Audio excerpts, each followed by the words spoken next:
na química, a gente vive com um grande mistério, né? Como é que a gente conecta as coisas que a gente vê, que a gente toca, com aquele mundo invisível dos átomos, que no fundo comanda absolutamente tudo? Hoje vamos explorar a ideia genial que finalmente conseguiu construir essa ponte. Pois é, essa é a pergunta de US$ 1 milhão. Tenta imaginar. Lá no século XIX, os cientistas observavam as reações químicas, eles pesavam os materiais antes, pesavam depois, mas na verdade não faziam a menor ideia do que realmente estava rolando numa escala minúscula.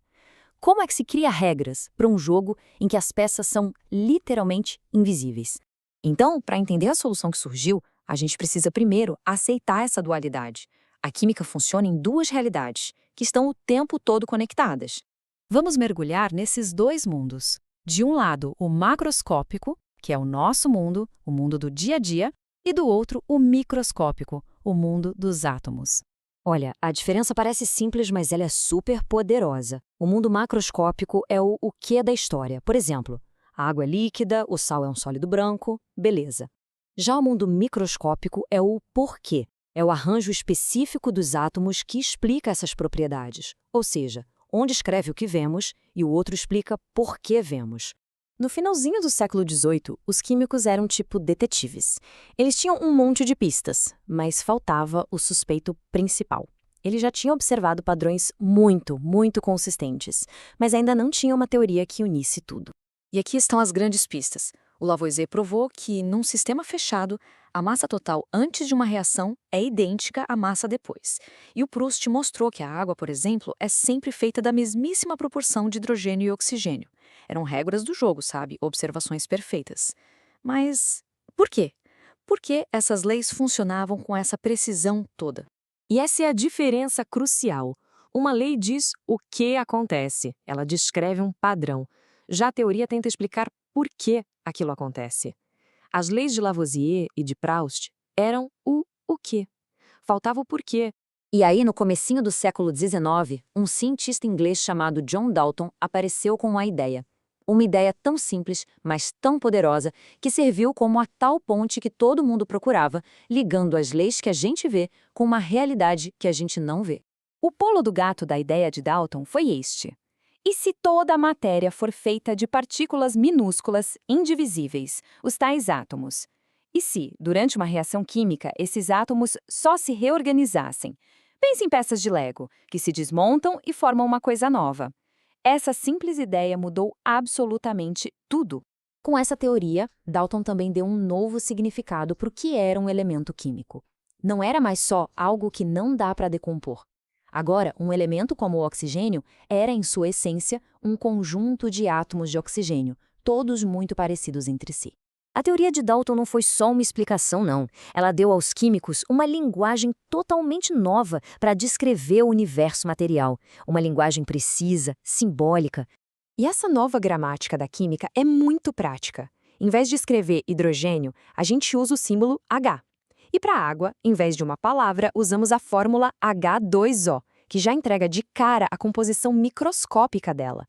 2 átomos de hidrogênio para cada átomo de oxigênio. E com essa linguagem, a gente pode ser ainda mais específico. Uma substância simples como o gás oxigênio que a gente respira, o O2, é feita de átomos de um único tipo de elemento. Já uma substância composta, como a nossa velha conhecida água, H2O, é formada pela combinação de átomos de elementos diferentes. É simples, é visual e é uma ferramenta incrivelmente poderosa.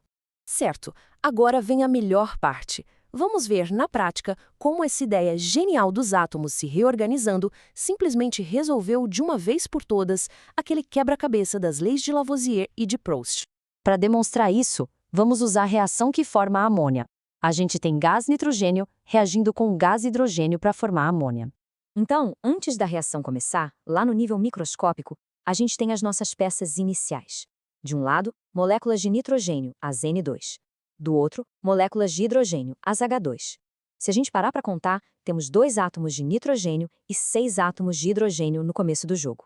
E depois que a reação acontece, olha só que incrível, as peças se soltaram e se reconectaram de um jeito novo. Agora, o que a gente tem são moléculas de amônia, cada uma com 1 átomo de nitrogênio e 3 de hidrogênio. Mas o mais importante, se a gente contar de novo, ainda temos exatamente 2 átomos de nitrogênio e 6 átomos de hidrogênio no total. Nada sumiu, nada apareceu do nada. E tá aí a grande sacada, o porquê. Se os átomos individuais têm uma massa e o número de átomos não muda de jeito nenhum, então a massa total também não tem como mudar, certo? A conservação da massa que a gente observa aqui no nosso mundo é um reflexo direto da conservação dos átomos lá no mundo microscópico. Pronto, a lei de Lavoisier foi decifrada. E é exatamente por isso que balancear equações químicas não é só um exercício de matemática, uma chatice da escola. É uma exigência fundamental da natureza. A equação precisa mostrar preto no branco que cada átomo que entra na reação também sai dela, mesmo que seja numa combinação totalmente diferente. No final das contas, o que a teoria de Dalton nos deu foi um jeito de pensar incrivelmente organizado que funciona em 3 níveis, todos interligados. Olha só como tudo se conecta. Primeiro, a gente observa a reação no laboratório. Esse é o nível macroscópico. Segundo, a gente imagina os átomos se soltando e se religando. Esse é o nível microscópico. E terceiro, a gente descreve tudo isso com uma equação balanceada, que é a representação simbólica. É uma estrutura completa para entender a matéria. E isso tudo nos deixa com uma reflexão, né?